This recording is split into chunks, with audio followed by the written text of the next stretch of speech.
Ce programme vous est présenté en partenariat avec Storia Voce, la première web radio dédiée à l'histoire.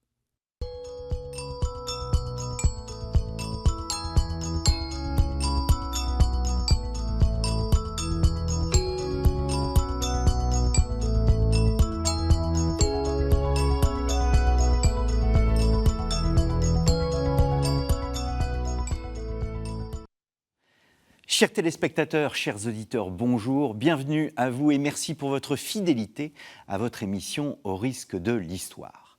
Le 6 mai 2023, au terme de 2 heures de cérémonie, le roi d'Angleterre Charles III a été couronné à l'abbaye de Westminster à Londres. Une cérémonie codifiée, une cérémonie protocolaire, onction du roi à l'abri du public et des caméras, toucher des différents symboles de la dignité royale, réception du sceptre, puis enfin couronnement au cri de « Que Dieu sauve le roi ».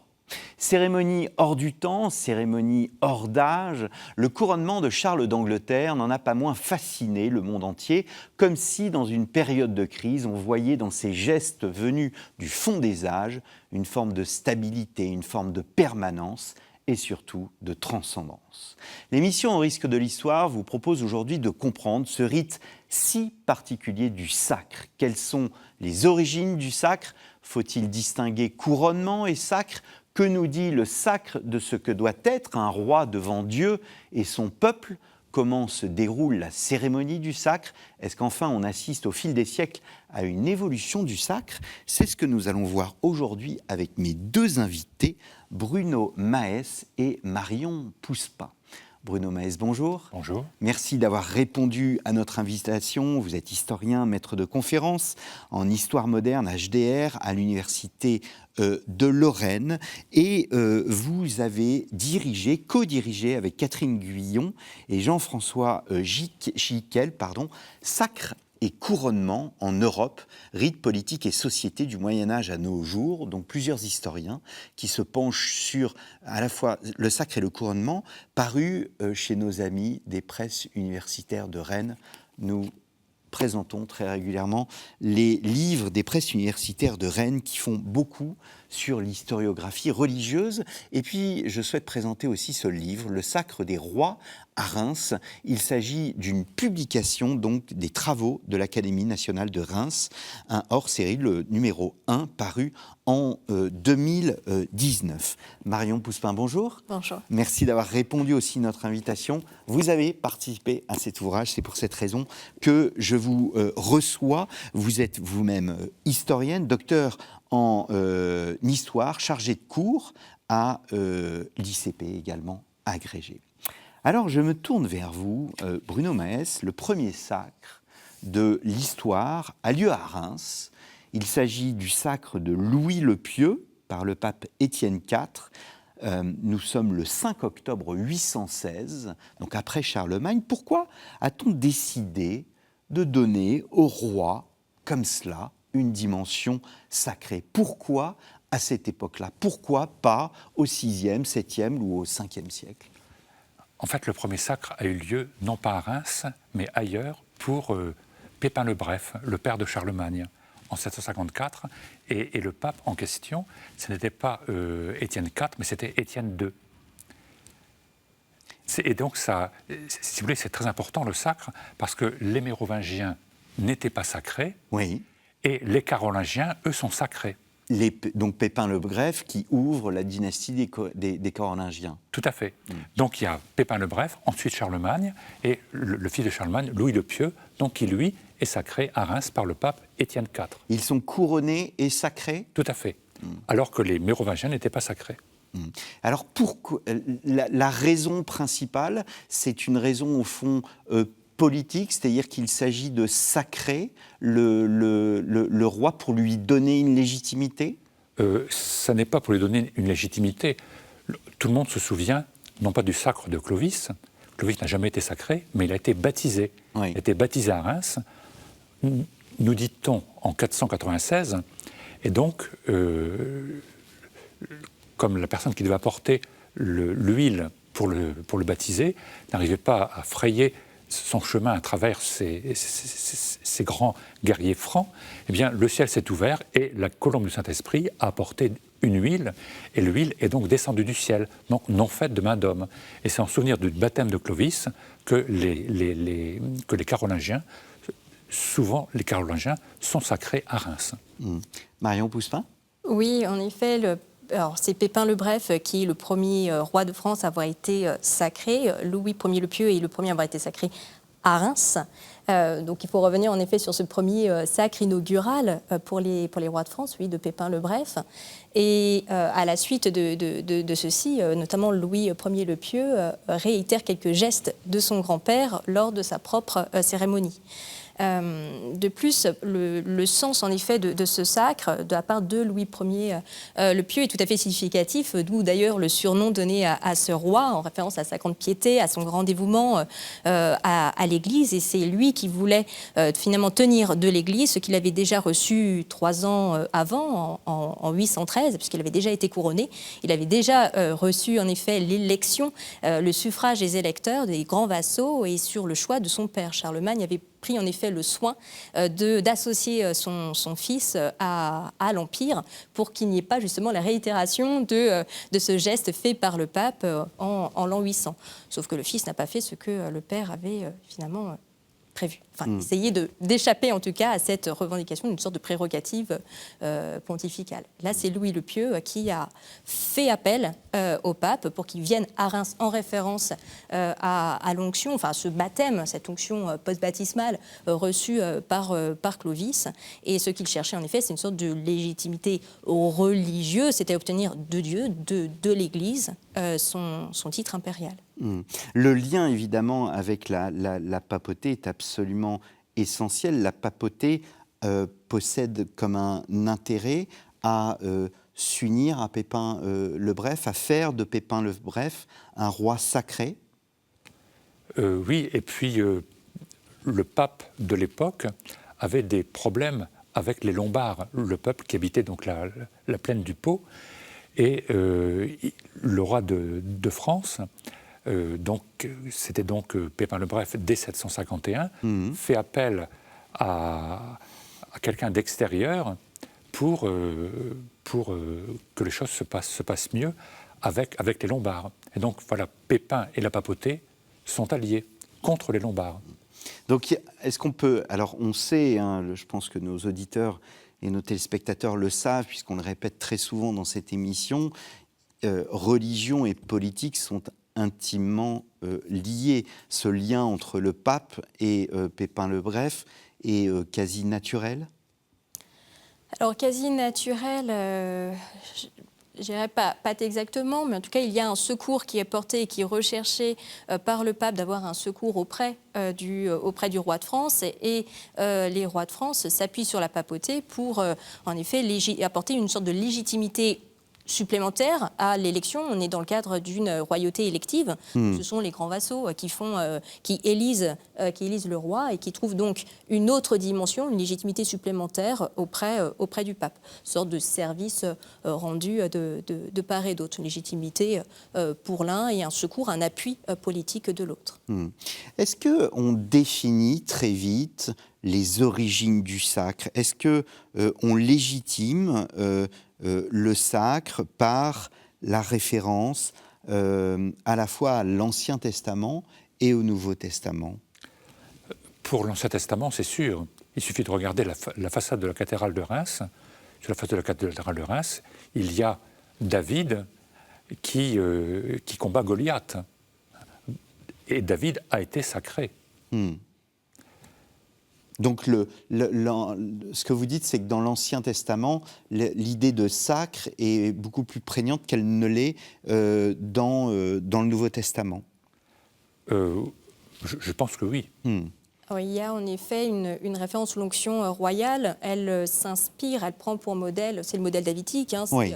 Ça prend en effet, ça s'inspire, ça fait référence au premier livre des rois, où on voit en effet le prophète Samuel oindre donc le premier roi juif, qui est donc Saül, et également donc son successeur David. Et c'est le modèle davidique qui est repris pour les rois de France. On a dans nos textes beaucoup de références, de comparaison au roi David, beaucoup d'associations, en effet, de comparaison, d'analogie entre les rois de France et ces références des rois hébreux de l'Ancien Testament.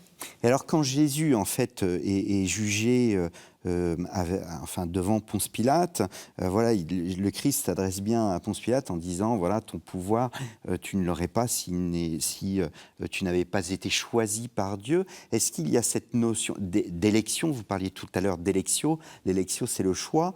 Est-ce qu'il y a cette conscience chez Pépin le Bref, plus tard chez Louis le Pieux, d'être élu, d'être choisi de Dieu sur le fondement de ce qui est dit précisément dans le Nouveau Testament? Il y a des références explicites, en effet, il y a des références vétérotestamentaires explicites dans nos textes, en effet, Oui, mais vétérotestamentaire, c'est donc l'Ancien Testament. Oui. Pour le Nouveau Testament, moi je ne pense pas qu'il y en ait beaucoup. En dehors de ce passage, de ce passage. Comment définir le sacre? Est-ce que c'est un rite de passage? Et si j'ai souhaité faire cette émission sur Cathéo, c'est parce que pour les catholiques, le sacrement a un sens. Il y a un monde d'avant et un monde d'après, quand on se marie, quand on est ordonné prêtre. Est-ce que le sacre d'un roi est un rite de passage? Oui, c'est un rite de passage. Par cette onction, le roi cesse d'être un simple laïc, un simple homme. Il y a une transmutation du personnage du roi, et qui devient donc un roi sacré. Et il y a tout un ensemble de rites, sans doute qu'on y reviendra sur ce point, sur ces rites préliminaires qui participent de la préparation du roi, de ce passage, de cette transmutation de la personnalité du roi. Bruno Maes?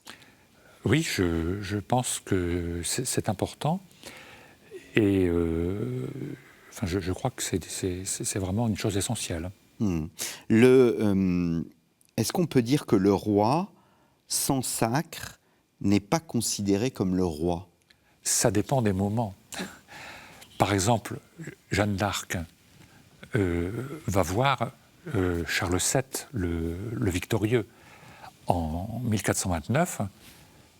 Il est roi depuis 1422. Comment l'appelle-t-elle? Elle l'appelle gentil dauphin, comme si il n'était pas roi. Donc, au Moyen-Âge, en particulier pour une personne comme Jeanne d'Arc, quand le roi n'est pas sacré, il n'est pas roi. Et à d'autres moments, par exemple, Louis XIII, son père, Henri IV, est assassiné, et il est roi tout de suite, puisqu'il fait un lit de justice pour confier la régence à sa mère, Marie de Médicis. C'est-à-dire que l'expression « le roi est mort, vive le roi », elle n'est pas en soi si évidente que cela. Oui. Le sacre est un passage obligé? Alors, moi je pense que oui. Alors, il y a une évolution dans le temps, si on prend sur l'ensemble de la période, notamment pour les Carolingiens. Le sacre, il a été ici voulu par Louis Ier le Pieux, justement pour légitimer religieusement son pouvoir. Il voulait donc avoir une sorte d'élection divine à la suite de l'élection politique qu'il avait reçue. Ensuite, pour les premiers capétiens, la situation évolue. Ils vont mettre en place ce qu'on appelle le sacre anticipé, la désignation et le sacre anticipé, ce qui va permettre en effet d'inscrire le souverain, le successeur, et d'asseoir une continuité, d'assurer une continuité dynastique. Et donc ça dure... Et donc le sacre est antérieur au couronnement proprement dit. Et ensuite, au moment où, en effet, on va dire que le principe dynastique est définitivement établi et fondé, à partir de là, le sacre, il il se déconnecte, en effet. Il n'est plus anticipé, il se déconnecte du moment de l'arrivée au pouvoir, hein, puisque on a en effet, vous l'avez dit, c'est le mort qui saisit le vif, ou vive le roi, on retrouve ces adages, hein, le roi est mort, vive le roi, c'est-à-dire c'est le principe de la continuité, du pouvoir. Ça renvoie à cette théorie des deux corps du roi, où le corps mystique du roi ne meurt jamais, et lorsque le roi décède, son successeur a sans délai, sans confirmation, il a cette légitimité politique et il est considéré comme roi. Donc le sacre ne fait plus le roi à partir de là. C'est la mort du roi, ça va être un autre rituel, c'est le rituel des funérailles qui va jouer du coup ce rôle de transmission de la royauté et du pouvoir.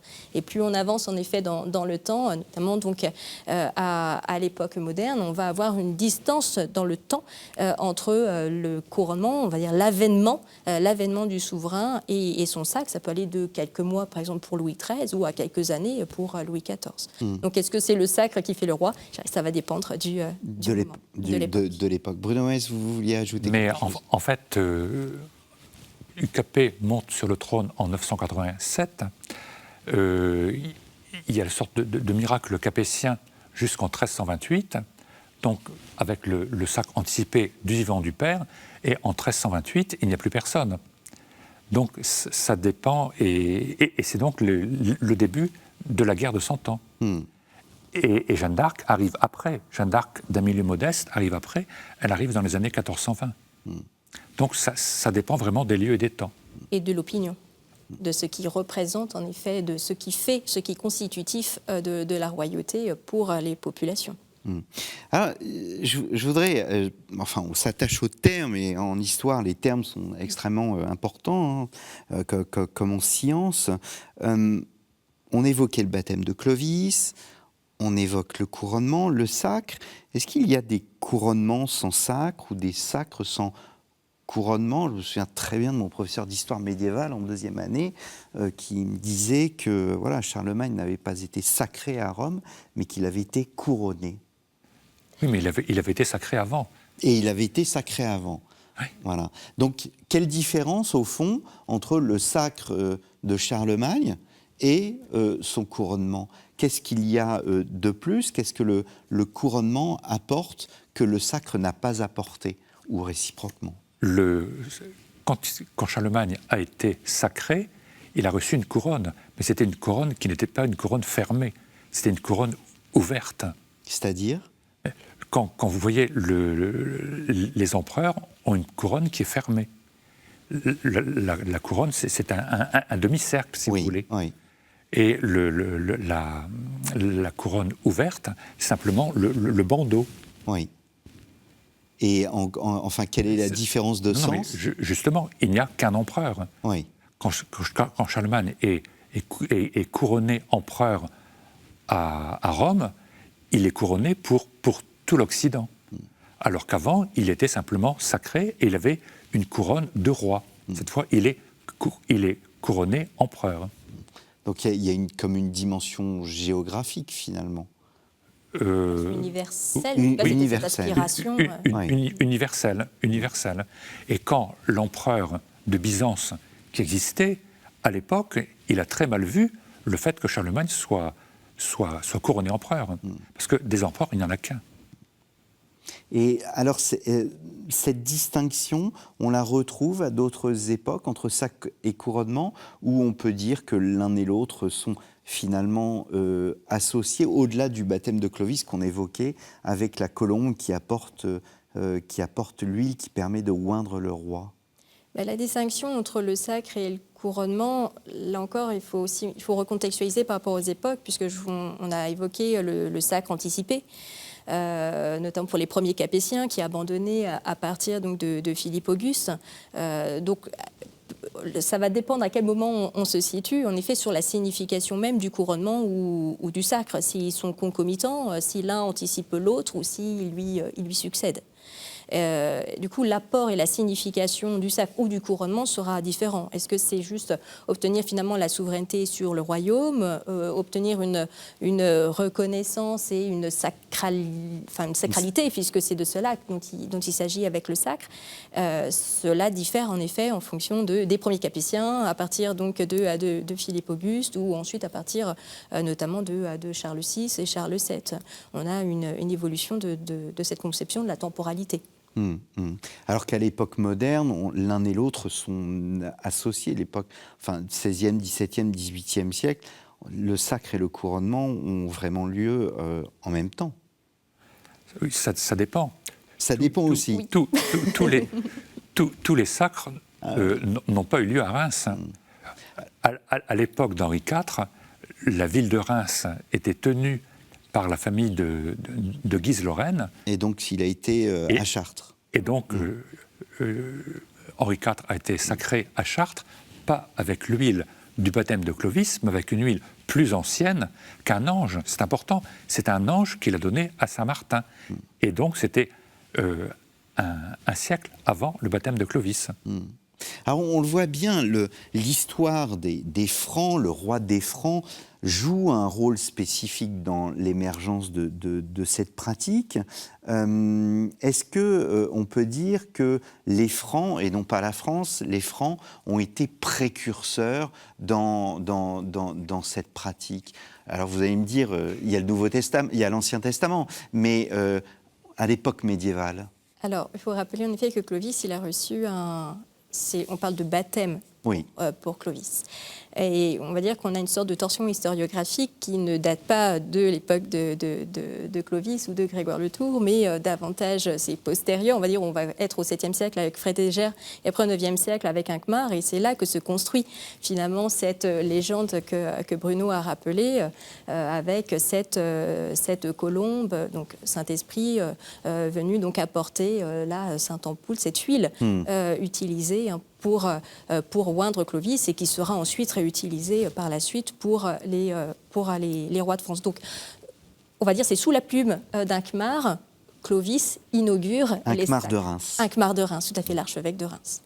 Et qui voulait, par ce biais, par son récit, par sa réécriture de la vie de Saint-Remy, qui voulait mettre en avant la cité de Reims et de son église. Bruno Ress ? Oui, Marion a tout à fait raison de dire ça. On assiste, enfin, est-ce que la question c'était, est-ce que les Francs finalement sont précurseurs? Non. Puisque j'ai commencé l'émission par l'Angleterre, on parle du sacre et du couronnement de Charlemagne. Est-ce que ces Francs sont précurseurs dans cette pratique qui va se développer en Europe au fond? En fait, les premiers sacres ont eu lieu en Espagne, chez les Visigoths. D'accord. Et puis, les musulmans sont arrivés. Donc, il n'y a plus de Visigoths. Mais, de fait, à partir du moment où Pépin le Bref monte sur le trône, en 751 et surtout 754, cette fois, c'est une nouvelle dynastie qui monte sur le trône. Et le but des Carolingiens, c'est de conduire son peuple au salut. Ce qui n'était pas le cas chez les Mérovingiens. Cela dit, chez les Mérovingiens, dès qu'un roi est sacré, normalement, il ne peut plus être assassiné. Mais chez les Mérovingiens, quand on tuait les rois, et il y a beaucoup de rois mérovingiens qui ont été tués, on reprenait quand même comme roi quelqu'un des rois chevelus, des reges criniti, parce que les Mérovingiens avaient leur force dans leur chevelure. Donc je n'aurais pas pu être roi chez les Mérovingiens. Donc ce que vous êtes en train de nous dire, c'est qu'au fond, la chevelure était un signe de force, était un signe d'élection, quand le sacre, au fond, au 8e siècle, va devenir, lui, ce signe d'élection par rapport aux Mérovingiens. Oui, tout à fait. Voilà. Et quand Pépin le Bref prend le pouvoir, donc Pépin le Bref est le fils de Charles Martel. eh bien, Charles Martel était maire du palais, c'est-à-dire que c'était le maire du palais qui avait tout le pouvoir, et le roi, finalement, avait peu de pouvoir. Donc, quand Charles Martel, quand Pépin le Bref oblige le dernier roi mérovingien, qu'est-ce qu'il fait? Il le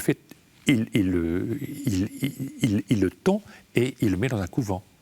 Donc Childéric III a été évincé en effet par Pépin, et d'où cette nécessité de fonder une nouvelle, on va dire, race royale, et cette onction donc, de 754 a cette fonction-là d'asseoir une dynastie. Pépin ne pouvait pas prétendre asseoir sa légitimité sur une ascendance qui ne pouvait pas, en tout cas, prouver une quelconque légitimité. Il y a un double rite, au fond, parce que Childéric, c'est Childéric ou Chilpéric? Childéric III qui a été évincé. Donc Childéric III est tondu, parce qu'on sait que son pouvoir, enfin, un des symboles du pouvoir est dans la chevelure, et on substitue à cette chevelure, au fond, un rite sacré. Que nous dit, au fond, le sacre? On sait que voilà, nos téléspectateurs le savent, le souverain pontife, c'est le pont entre le ciel et la terre, ou la terre et le ciel. Est-ce qu'on peut dire la même chose du roi sacré? Est-ce qu'il est un lien entre Dieu et les hommes? Alors, en effet, le pontifex, c'est le pont. On pourrait en effet repartir sur cette idée pour les rois de France qui, par le sacre, sont chargés d'une mission. D'ailleurs, il y a des serments prononcés pour l'Église, des serments à l'égard du royaume, et donc il y a une mission religieuse particulière qui est attribuée au roi de France par cette onction royale, et cette mission, c'est de mener le peuple vers le salut, c'est de préparer la réalisation sur terre de la cité de Dieu. Donc oui, il y a un pont également qui est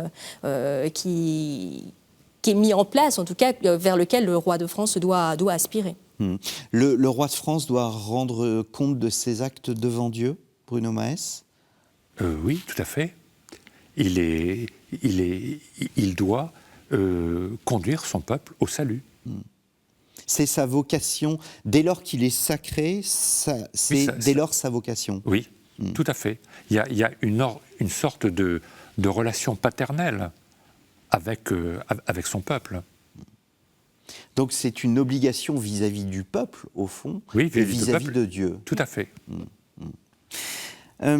Alors, on peut lire, après avoir vu et compris ce qu'est le sacre, je voudrais en arriver au rite en lui-même. Alors, on lit dans l'ouvrage qu'il s'agit d'une cérémonie qui se prépare pendant plus d'une année, oui. Et c'est un événement qui, au fond, dure qu'une seule journée. Comment s'organise un sacre? Et est-ce que, avant d'en venir au rite lui-même, on verra plus tard, comment s'organise un sacre et comment le roi lui-même se prépare à ce sacre? Donc, il faut savoir que chaque sacre est unique. Par exemple, le sacre de Charles III est différent de celui de sa mère, Élisabeth II, quelques décennies auparavant. Il y a des choses qui ont lieu dans ce sacre et qui n'existent pas pour Élisabeth II.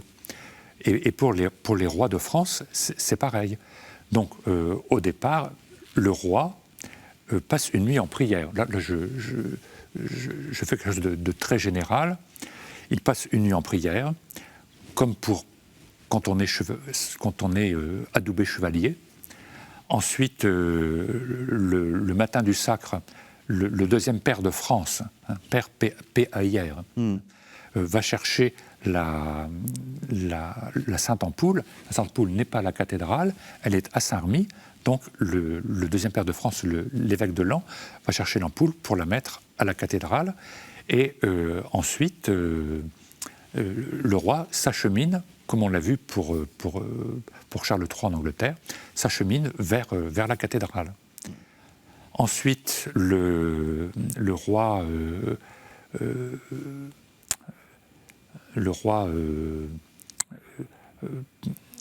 prête des serments, Et donc l'assistance dit fiat fiat, comme celui de la Vierge Marie.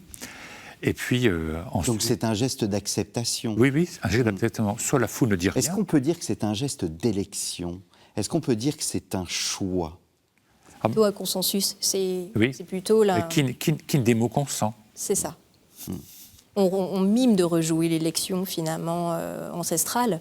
On verra, il y a d'autres symboles également, la présence des pères, les gestes qu'ils réalisent, finalement recréent peu cette élection primitive. Mais là, c'est juste plutôt une acceptation d'un consensus. D'accord. Et puis donc, voilà, les serments, et puis ensuite vient l'onction. Et l'onction à différents endroits du corps du roi. Donc le roi est... enfin, le roi n'est pas nu, mais il est, il est en simple chemise. Comme Charles III, il y avait, vous vous souvenez, il y avait une sorte de choses qui faisaient qu'on ne pouvait pas voir le roi. Mais à la cathédrale de Reims, c'était moins évident. Est-ce que, parce que je reviens dans la préparation quand même, parce que là on est rentré dans le rythme, mais je voudrais insister sur la préparation.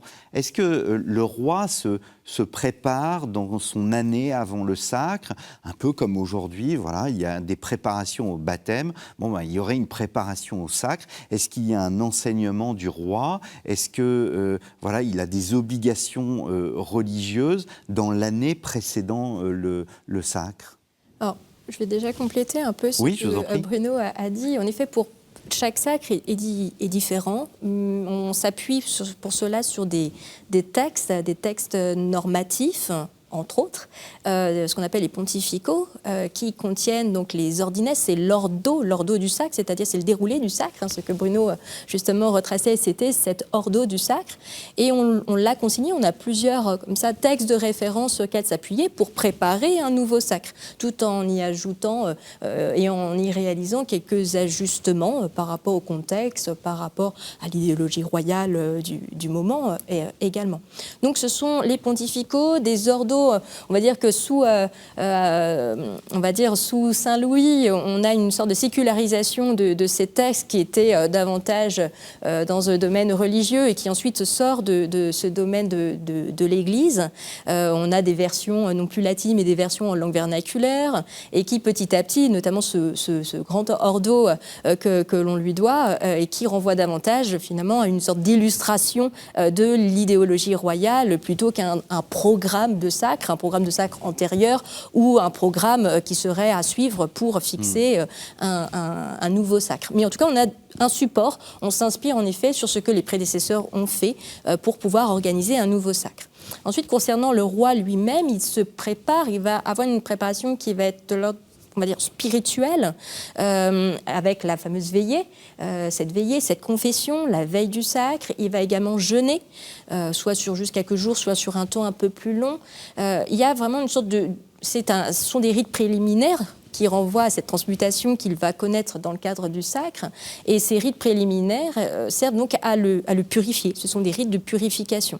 Donc c'est par ce biais-là qu'il va se préparer à son sacre. Alors, je ne reviens pas sur le lieu en lui-même, parce que vous l'aviez bien dit, il n'y a pas que Reims, il y a aussi d'autres lieux. Je reviens sur les acteurs du sacre. Quel rôle jouent les pairs de France? Et qui sont ces pairs de France? Donc, il y a 6 pairs ecclésiastiques, donc chaque fois 3 ducs et 3 comtes, et il y a 6 pairs laïques. Si vous voulez voir les pairs représentés, vous allez dans la basilique Saint-Remy, l'ancienne abbatiale Saint-Remy, et ils sont autour de Saint-Remy. Donc le premier, c'est l'archevêque de Reims, qui officie. Le deuxième, c'est l'évêque de Laon. Et chacun a des responsabilités respectives. Et les pairs laïques s'intéressent beaucoup aussi à à l'aspect, donc au début du sacre, quand le roi, par exemple, quand on lui donne l'épée qui s'appelle Joyeuse, quand on lui donne les éperons d'or, les pères laïcs ont un grand rôle dans ce domaine-là. Ils sont partie prenante de la cérémonie ? Tout à fait, ça fait partie de leur privilège. On va dire ce qui caractérise les pairs. C'est pas, les pairs de France, ce n'est pas un titre de noblesse, c'est un office. Ils détiennent donc une pairie et ils ont des fonctions, ils ont des privilèges, ils ont des fonctions politiques, notamment ce sont eux qui doivent assurer la succession. C'est eux qui décident s'il doit y avoir une régence qui doit être mise en place ou pas. Ils ont également donc, des privilèges d'ordre judiciaire, ils peuvent siéger au Parlement de Paris, et ils ont une fonction, un privilège, on va dire, honorifique, c'est qu'ils prennent part au sacre. Et comme Bruno l'a dit, en effet, ils interviennent au moment de la remise des régalias et des insignes chevaleresques. Donc au moment de, on va dire, de la sorte d'adoubement, si vous voulez. Les régalias Alors les régalias, ce sont les symboles de la royauté. Donc la couronne. Il y a en effet, il y a la couronne, il y a le sceptre, il y a la verge.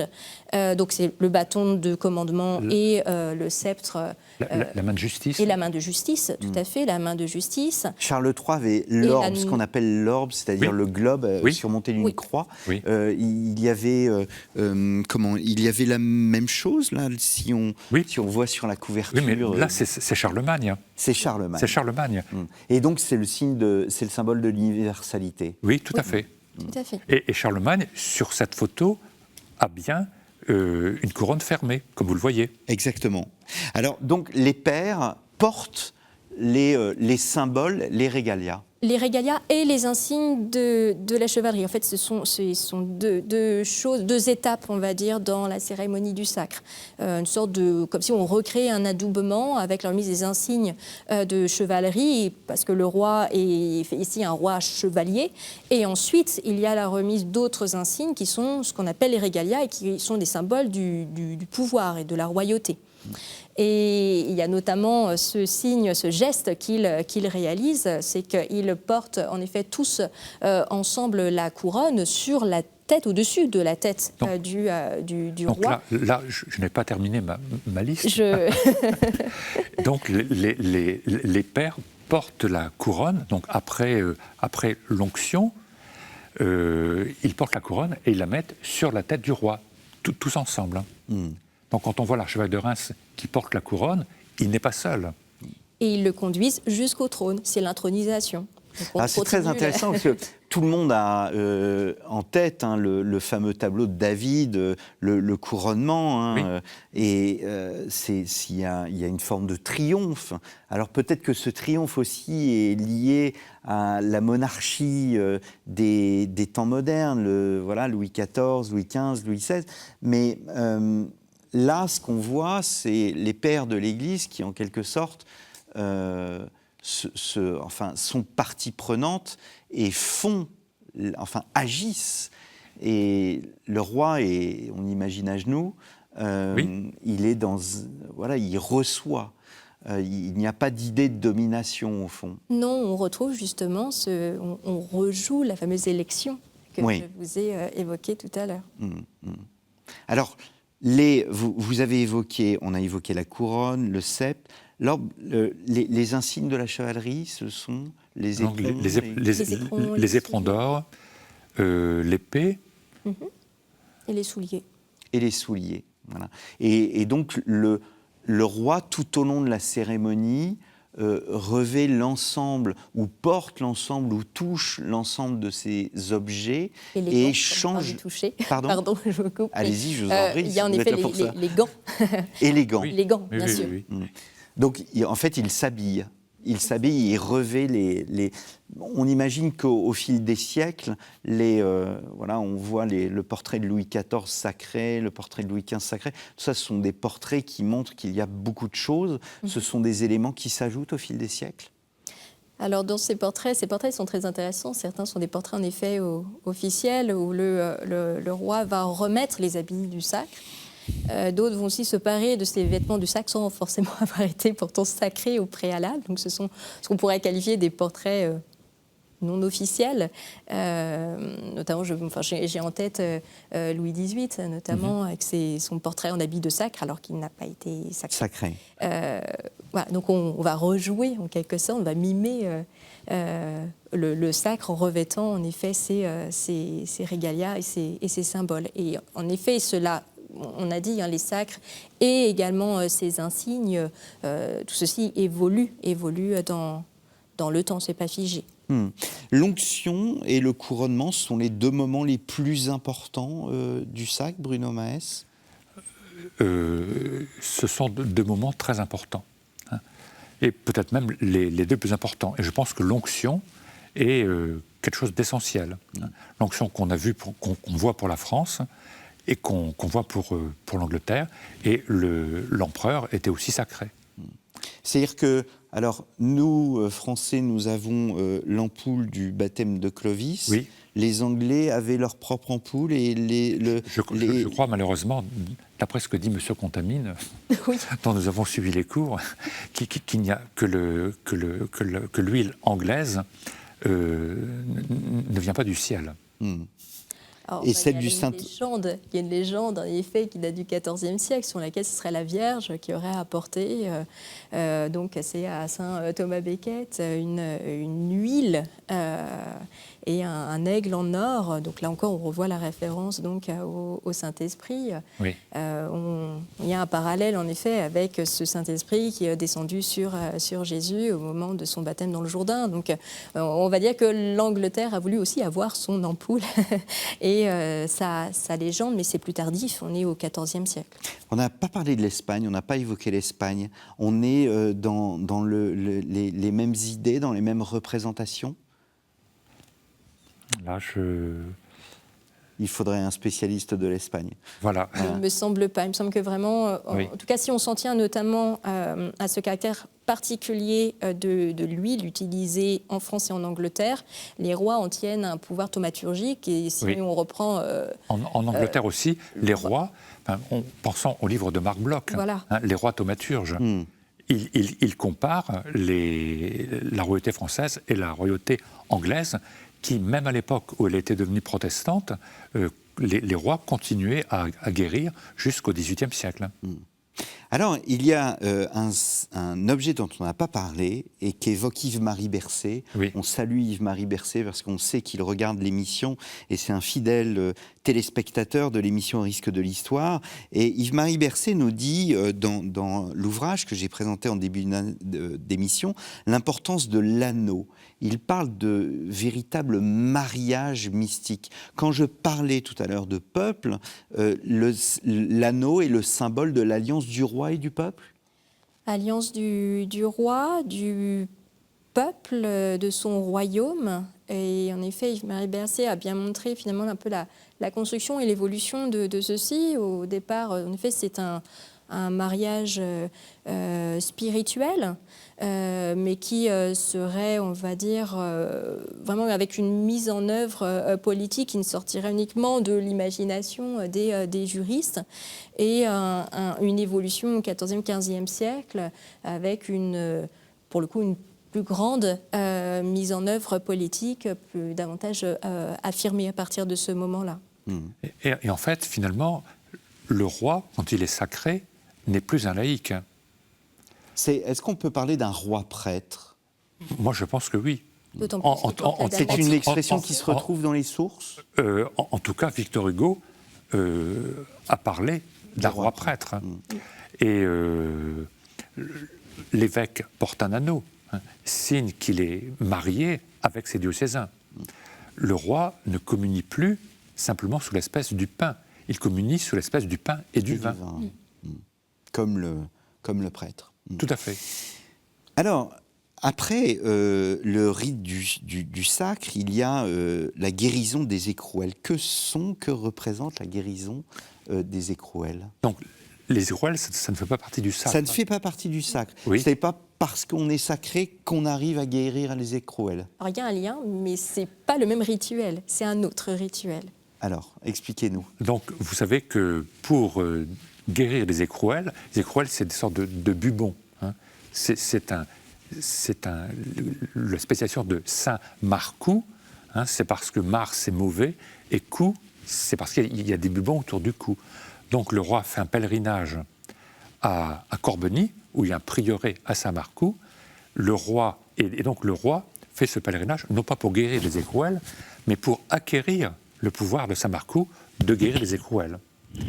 Et donc,